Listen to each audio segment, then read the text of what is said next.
Real quick before the video starts, now thanks to the channel doing so well, we are bringing back the weekly giveaways, so I've got that giveaway going. And thanks to our partner Into the AM, an awesome clothing brand, we've also got a giveaway that is going to be for a DX Racer chair, a Turtle Beach headset, and a copy of Black Ops 4 on Xbox, PlayStation, or PC. The winner gets to decide. So with that being said, we have a link down below that will link you to Into the AM's giveaway alongside our giveaway for the gift card that we're going to be giving away every single week. So to enter, all you got to do is be subscribed, like the video, leave a comment down below, and check the giveaway link down below in the description. What's up, YouTube and privileged ones? Hello and welcome back to the channel for yet another Destiny 2 episode. The Shattered Throne, that's right, a dungeon, a brand new game mode event is available inside of Destiny. Something we've never really seen before. It's a combination of a strike and a raid. Something that is a little smaller than a raid, but then again a little bit more difficult than a strike to complete. It's got a recommended light level of 590. There is a triumph available in the game that you can go and complete this solo and unlock the triumph. If you are not 590 or higher, I highly recommend you pulling in a fire team though. It is an event that you can go in with a Guardian fire team of 3. So with that being said, grab your fire team, jump into the Shattered Throne, and let's go over the guide on how to complete this awesome new event.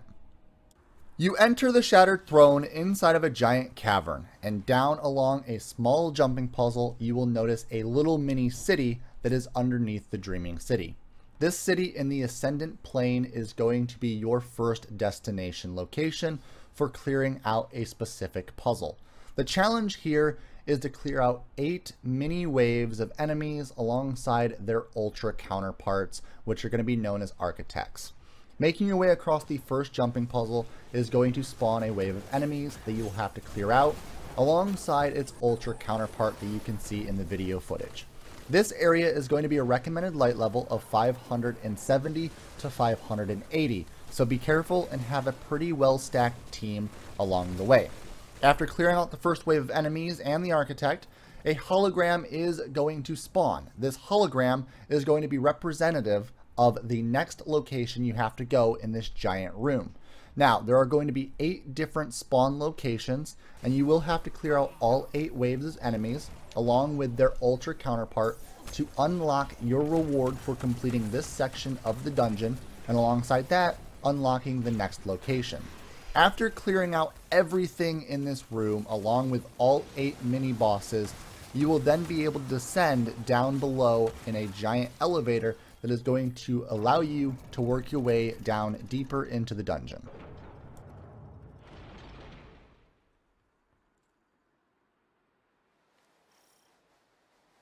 The next location is known as the Descent, and the objective here is you have a giant chasm that you have to make your way all the way down to the bottom and then scale a staircase that is covered in snipers and hive knights. These taken enemies are going to be really easy to take care of. All you have to do for this challenge is simply stay far back as possible from the ads, pick them off with scout rifles, pulse rifles, sniper rifles, bows, or the sleeper simulant. Maybe if you have the Queensbreaker bow, you can use that as well. Rocket launchers also do just fine.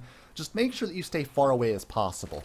They will normally one-shot anyone, especially if you are a low light level. If you're not 590, you are guaranteed to be one-shot by the snipers. So again, stay far back as possible, and you should have no problem with this section. Once you are past the descent, you're going to make your way to this one room. There's going to be structures that are hovering in the air. You're going to want to make your way through this grid pattern area and kill any enemies off in the distance. These are going to be ogres, and they are taken, so that means they are going to push you off if you don't kill them prior to actually entering this room. We clear out the 2 ogres to the right, and then we just start making our way across the grid. It's kind of like a small little jumping puzzle without all the jumping. Just follow the pathway, make sure that you watch out for the taken blights that are going to push you off if you go in that direction. There are ways around this room without going anywhere near the taken blights. And by the time you're done, you're going to be to the edge and you're going to be on your way to the next location. We are now across the chasm. And what we're going to have to do next is go through this portal, and there are going to be a ton of taken thrall. The point of this is you are going to be slowed. The point here is to use anything that is going to clear out a number of adds very quickly without taking too much time to run away. I would honestly use area of effect grenades in this situation, use shotguns, use your melees, anything that you can do to disrupt the thrall long enough to be able to make your way through this entire section. Honestly, if you can get at least one person from your fire team all the way to the end, then you're good to go. Again, if you clear the entire team, you're just going to wipe and you're going to have to start from the very beginning again, which is just a hassle in itself.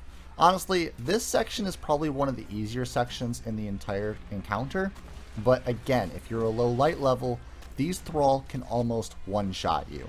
Most of the time, if you're around a 550 light, it's going to take 2 shots from them, but again, that's not a lot, especially when you're encountered with a dozen thrall at any given time. So the grenades, any of your abilities, your super, all of these things are very crucial for you to use to get to the end of this encounter. The next section is just making your way through another jumping puzzle and clearing out waves of enemies at a temple. Once you've cleared out the enemies in front of the temple, you just have to make your way into the temple to get to the first major boss encounter. So Guardians, meet Vorgeth, a giant taken ogre. This is going to be the second major encounter that is going to grant you powerful gear inside the Shattered Throne. In this room is going to be Vorgeth in the center, and slightly after he spawns, there's going to be a bunch of taken enemies that spawn, along with 4 taken wizards. Now, the taken vandals are going to one-shot you most of the time, and the taken wizards are going to melt you fairly quickly. Inside this room, there's going to be 4 glowing platforms. The point of this encounter is to go around the room, clear out all of the adds except for the ogre and the wizards, and then after all the adds are cleared out, you're going to want to clear out the wizards one by one and pick up the essence that they drop. Picking up the essence will give you a ×4 buff. One of the allies with a ×4 is going to have to go and slam on one of the 4 glowing plates. And then the damage phase starts. So since Vorgeth is immune, once you break his immunity with the ×4 buff from the wizards, you're going to want to stand on one of those plates, and I highly recommend having a warlock with a Well of Radiance or a Sentinel Titan with a shield. The giant shield or the Well of Radiance is going to keep you alive from Vorgeth's giant Axion darts. These Axion darts, most of the time, if you're a low enough light level, will one-shot you. And honestly, he shoots out so many of them that it's going to be a very big problem anyways. So, if you need to take all of the damage from that, make sure Well of Radiance or the Sentinel Shield is in your benefit. Alongside that, the Whisper of the Worm or a Sleeper Simulant is really good for doing damage to Vorgeth. And again, if you're using a Whisper, then your entire team can stay far away as possible from Vorgeth, or if you want to be up close and personal, Sleeper Simulant will absolutely melt him. This next part after Vorgeth is self-explanatory. It's the standard Destiny jumping puzzles along with a series of waves of enemies. Clear out the waves of enemies, go through the jumping puzzles, and they are very simple jumping puzzles, so there's really no reason to explain what you have to do here. But with that being said, after the jumping puzzle, you are going to get to the final room where you are welcomed by 3 giant taken knights and also 1 taken wizard. This is going to be the final boss encounter of the Shattered Throne dungeon. You're now on the home stretch. This last encounter is pretty self-explanatory. You have to kill the Hive Wizard. After the Hive Wizard dies, you're going to get your rewards. But first, it is immune. That's right. So to make this wizard unimmune, the purpose is to kill a Hive Knight. Once you kill one of the knights, it's going to give you a debuff that will allow you to do damage to the wizard. But the ×1 debuff is not enough. You're going to want to kill all 3 knights, then do damage to the wizard. But you have to kill all 3 knights within a certain period of time from each other, or the knights will just respawn. So with this being said, after starting the encounter, to the left and right side of the room, you're going to want to clear out the scions. After clearing out the taken scions, you will then go and do damage to the knights. Their health bar is broken up into segments of 3. You're going to want to kill the first 2 segments on each knight, and then their shields are going to go up. Once their shields go up, don't worry, there's going to be a giant taking crystal that spawns. Destroy that crystal, and then after the crystal goes down, you're then going to be able to do damage to the knights again, but the wave of enemies are going to also respawn. So before going and doing damage to the knights, clear out the scions once again, then kill all 3 knights, then use as much of the firepower as you have left to do damage to the wizard. Hopefully you kill the wizard in 1 cycle. If you kill the wizard in 1 cycle, your job is complete. But you can rinse and repeat this entire process. I'm going to let you watch the entire remaining of this encounter, just so you understand what's going on. But with that being said, I highly recommend Sleeper Simulant, rocket launchers, you can use grenade launchers, you can use your supers, Well of Radiance, the Blade Barrage from the Hunters.